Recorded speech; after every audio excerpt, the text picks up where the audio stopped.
The Wall Street Journal has responded to President Donald Trump's lawsuit against him by publishing yet another bombshell report.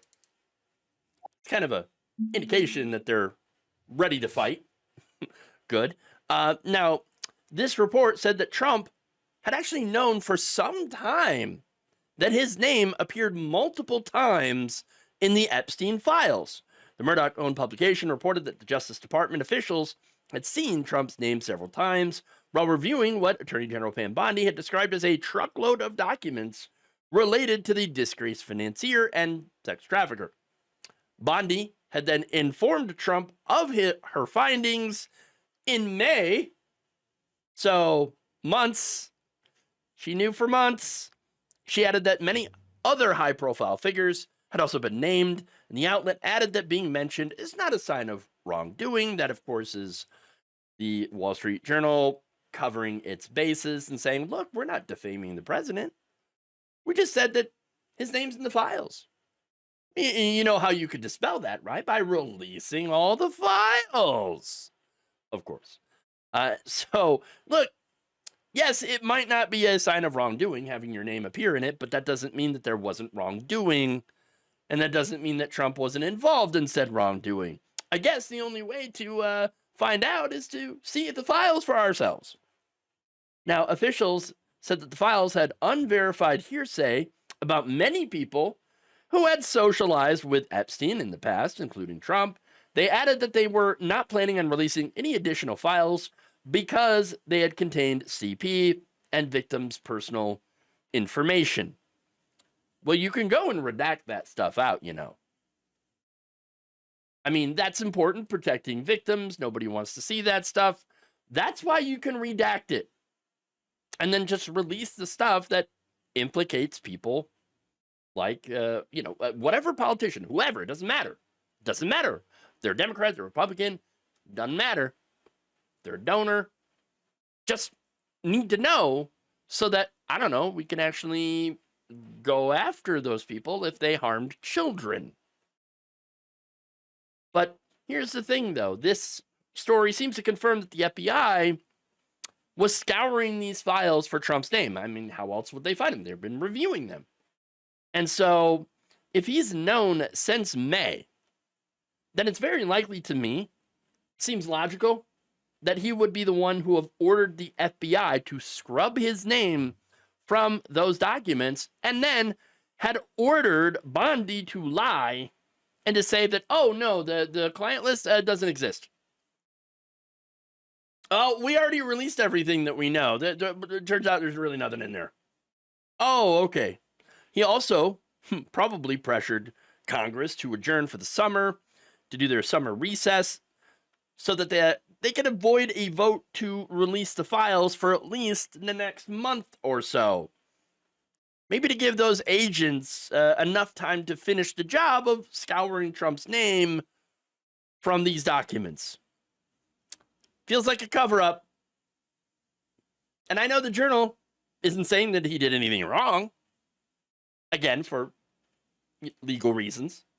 But if he didn't do anything wrong, then why is he doing all this stuff to cover it up? I mean, it seems weird to me. Seems real weird. Especially since now we have video of Epstein being asked about whether he and Donald Trump specifically had partied together in the presence of underage girls. I'm going to give you his response. Have you ever had a personal relationship with Donald Trump? What do you mean by personal relationships?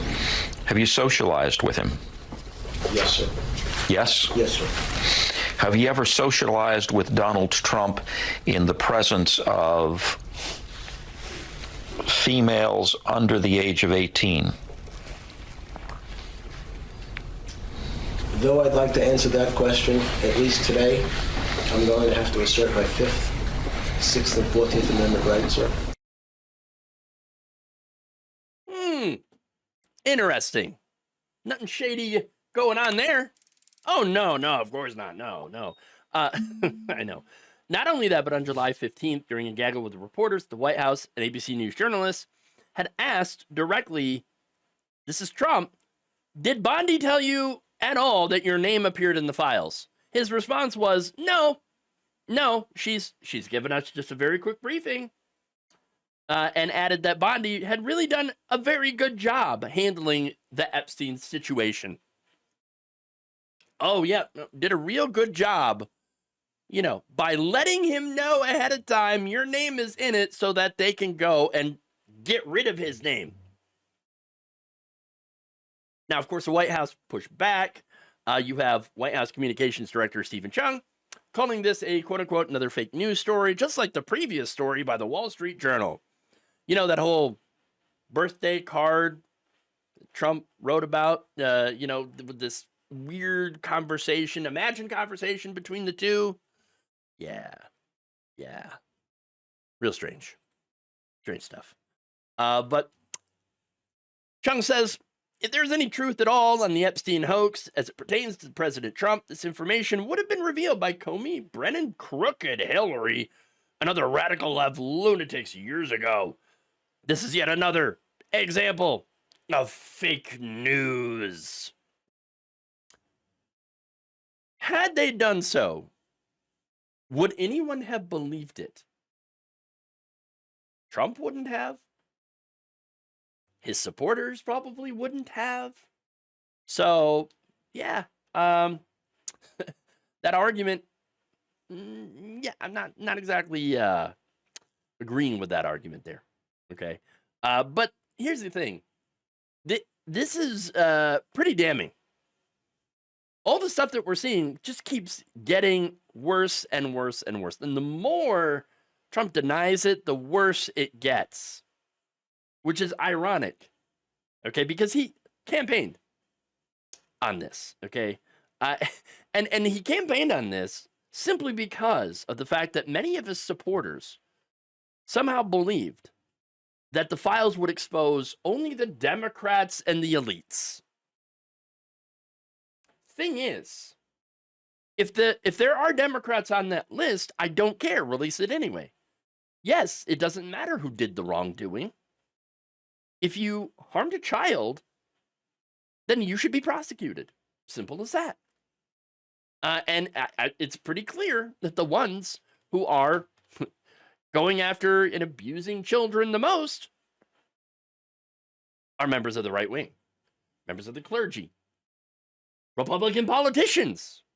Not saying all of them, but the vast majority happens to be right-wing conservative politicians.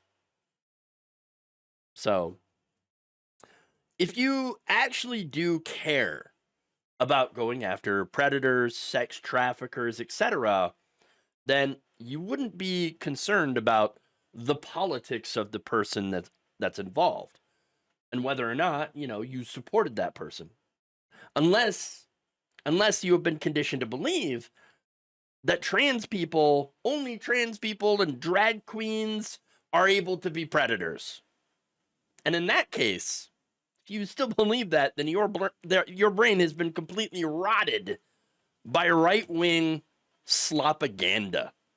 And I don't think you can ever really come back from that. Thank you for watching. If you enjoyed this video, please like, share, subscribe, hit the bell icon in order to get notified whenever a new video is released.